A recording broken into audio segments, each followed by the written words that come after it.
Hello, this is Bill again. Welcome back to my channel because you've all been watching me forever and subscribed to me. No, that's not true.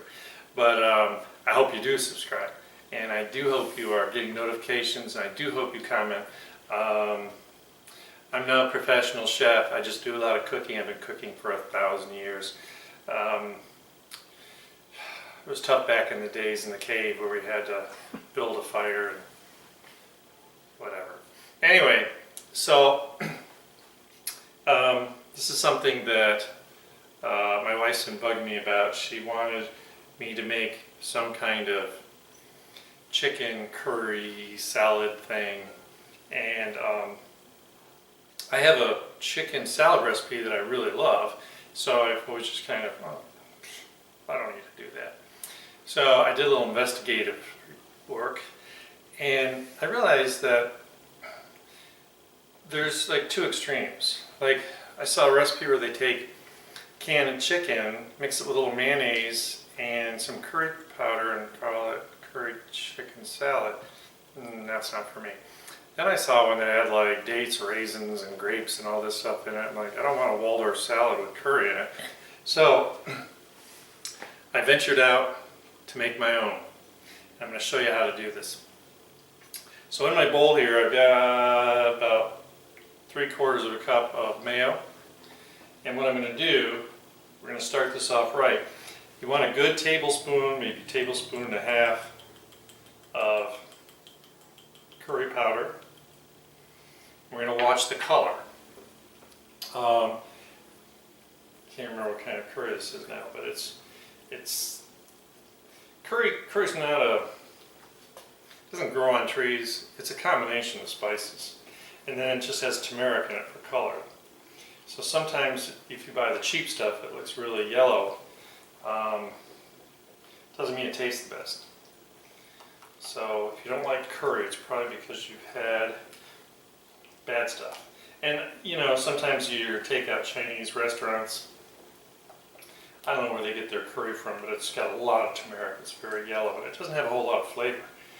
And curry should be very flavorful. You know, if you go to a good Indian restaurant, which I'm going to make some other stuff with curry next week, so we'll talk more about curry. I want to get some flavor in there. So this is about a tablespoon and a half.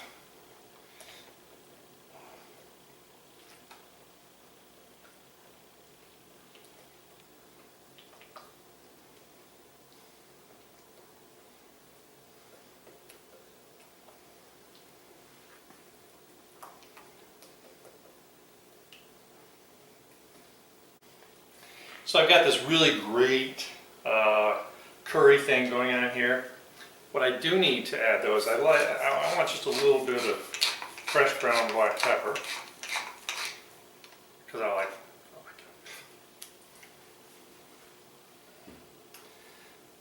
So I got here about half a cup of chopped onion and a half cup of celery.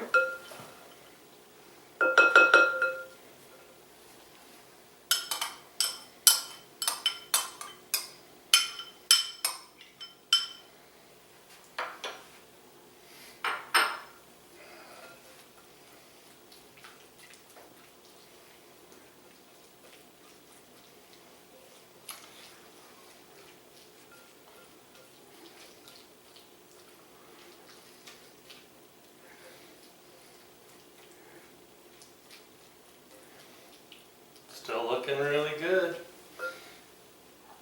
Got about I got a cup of cubed chicken.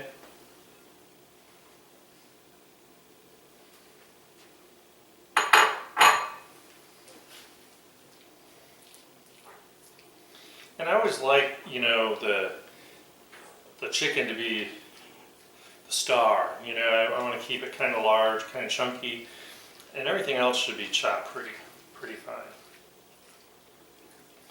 All right. So for those of you who like to add a little thrill to life, if you want to make it a little spicier, I have some Korean chili sauce. This is gochujang Korean chili sauce. I like it. You don't want to put a ton in. It's not like ketchup. I'm just going to put just a little bit in the corner here. Plus it's going to zip that flavor and the color a little bit.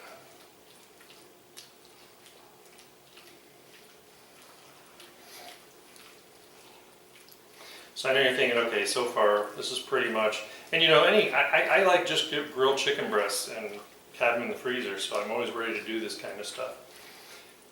And just get them out, make sure you thaw them, cut them up.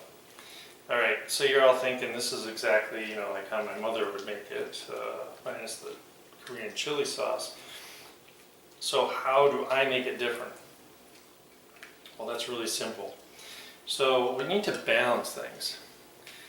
And if we think about our taste buds, really it's that kind of yin and yang of sweet and salty, and either one intensifies flavor. You know, that's why people don't understand that people put sugar in their spaghetti sauce. In chili, you put sugar, or I put honey, or brown sugar. I mean, there's just so much other ways to intensify flavor. So, got myself a half a cup of, these are honey roasted peanuts. They were BOGO, that's why I got them. I'm walking around going, what am I going to add to this? Obviously that's kind of something you want to add last minute. They hold up fairly well, especially the honey roasted ones because they're coated. But, you know, after a couple days they're not going to be so honey roasted.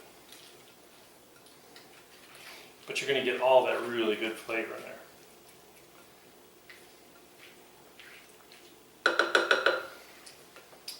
So I think this is kind of a pretty thing to do. Kind of got some good flavor to it. But how are we going to make this all happen? So if you're having some friends over for a glass of wine or something, you just want to serve them something to, you know, to keep their palate clean and just to have some finger food that's a little different. I just want to put some in the bowl.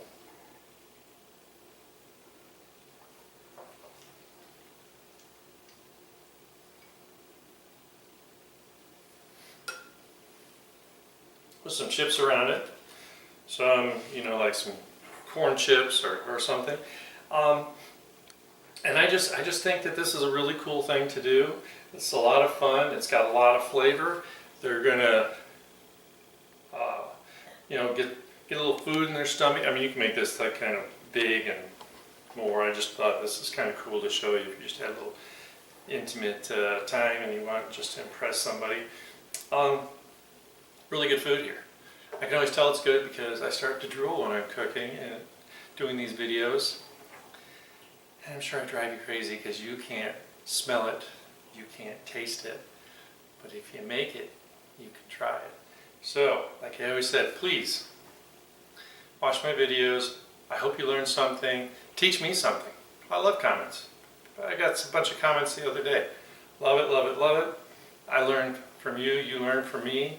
And hopefully you're trying some of this stuff because there's so much good food out there and so many ways to have fun with food. Stop going through the drive-thru, I always say that. Stop thawing frozen food out, throwing stuff in the microwave. Just put stuff together and have fun. So we're going to see you next time. My next show is going to be something I'm sure spectacular, so that's why you really have to hit that notification bell and subscribe. And I'm going to see you next time. Have a great day.